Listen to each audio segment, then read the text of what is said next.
So today we're going to be soaping with the new Coquette fragrance collection from Brambleberry, and I'm really excited about this one. It's giving me like all Emily in Paris vibes, which I love that show. So we're gonna soap with one of these today. They have 4 different new fragrances, and looking at the descriptions, I'm going to go with the Bouquet, Blushing Bouquet.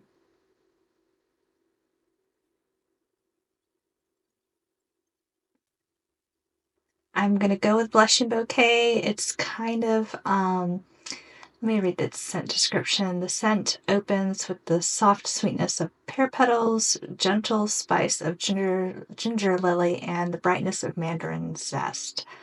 So that is the one I'm going to use. It's got some other florals in it like jasmine and magnolia. And since it's new to us and it's a small bottle, we're going to just do a small brambleberry size container. So we've got rose gold and raspberry mica, both from Brambleberry. And also super pearly white. If you can't tell, I like using that one. That's the rose gold.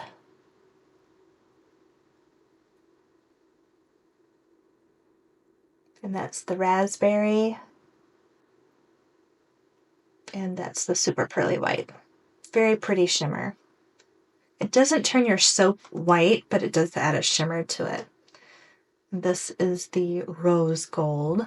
It's a very dusky pink with a nice shimmer to it as well.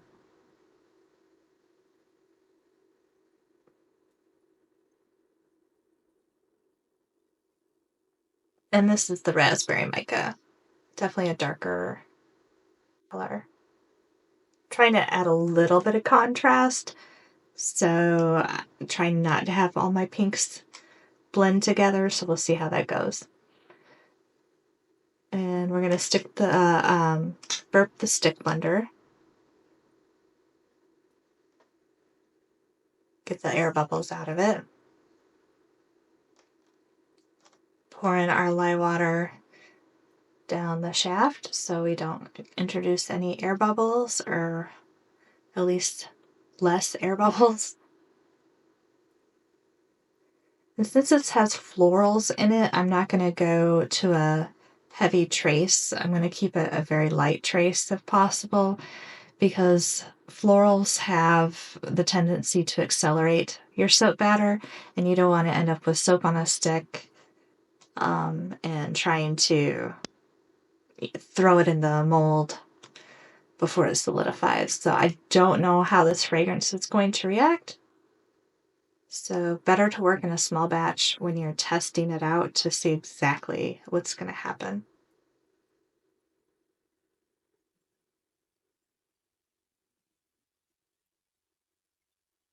You see we're pretty fluid there. We're past emulsification, but we are fluid.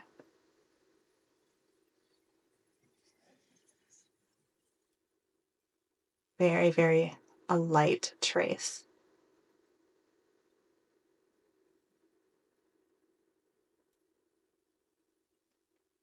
And since we're doing such small batches, I'm just going to use the cups I put the mica in to mix my soap batter. That way we make less of a mess. And I'm just eyeballing it. I'm going to try and do an in the pot swirl. We'll see. We'll see how it will end up, if there's any acceleration or ricing or anything like that going on.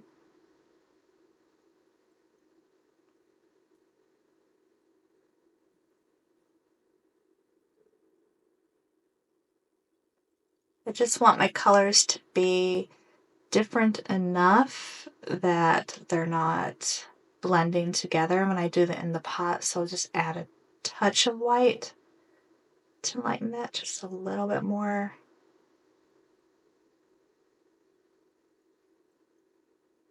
And I did go with a pink and white theme. It just was like, I don't know. It just seemed very Emily in Paris to me, so that's what I went with.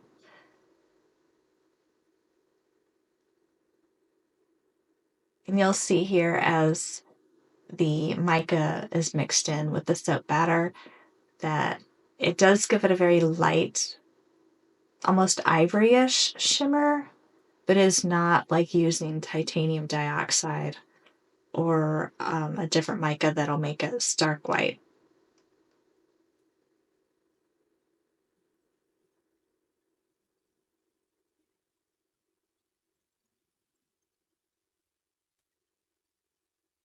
You can see there, we get this light ivory-ish color.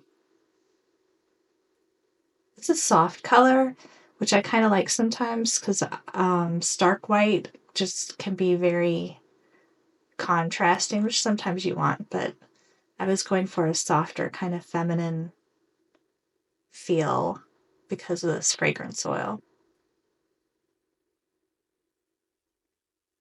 So, Blushing Bouquet.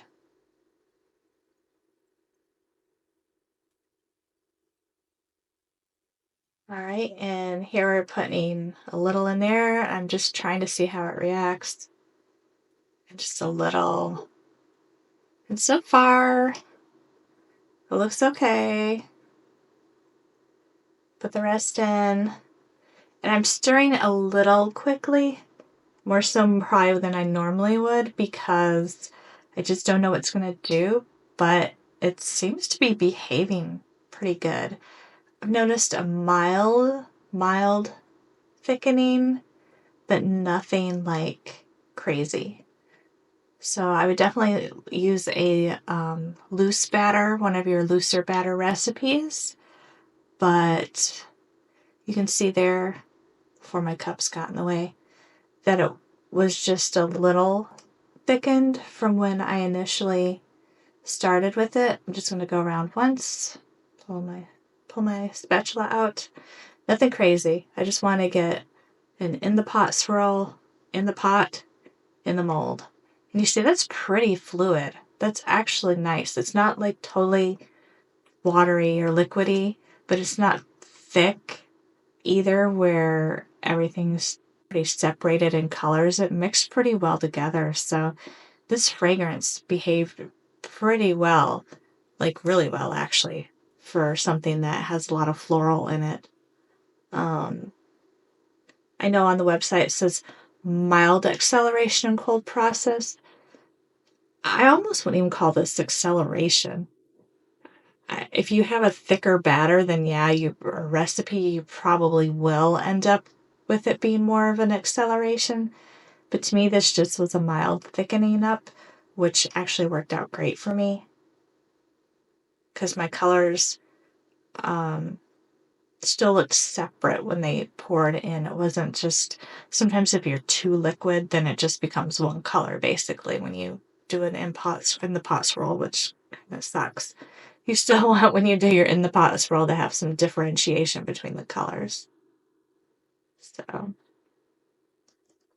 this is just a test batch, so I'm just going to do some little, I don't know, embellishments, maybe like some little hearts or something.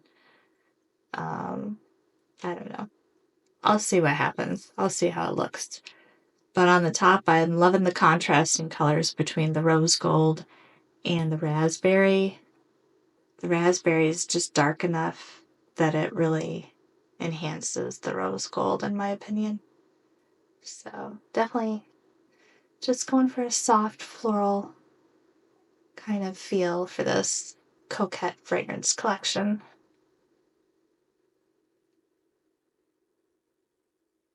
Feel free to get artistic if you want. That's what I do. Sometimes I can't stop touching it though. I gotta find the line between stop touching it and it needs more help.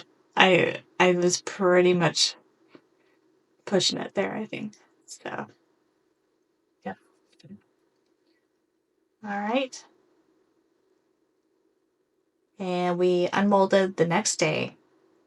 It was probably less than 24 hours again. And I love these little molds from Brambleberry. If you've seen any other videos, they make about 3 bars for me, and here I'm just I'm filming the whole process of just working this out. With the silicone molds, you have to release makes like an airlock. So that's why you'll see me pull the sides to introduce the air in to try and get the air in underneath. So the soap will start to slide out, and you just work with it slowly.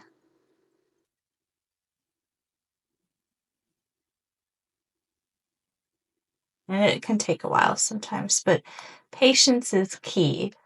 You just work it nice and slow. If you feel like it's too soft under there, I like to just introduce some air like you can see now, and then I'll leave it. I'll leave it sit to dry out, if you will, a little bit longer and firm up so I don't tear up my soap and make all kinds of dents and gashes and ugly marks in it.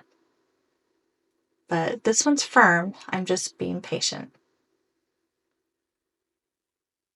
I should sing and serenade to you. Now's a good time for me to tell you, if you like this video, give it a good thumbs up and go ahead and subscribe and turn on your notification bell, so if you want to watch more soap videos from me, you will get notified when I post the next one. Alrighty, so I'm lining it up. Let's see what we have.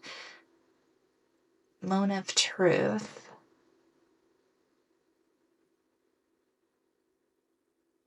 And, ooh, love it, love it, love it, love it.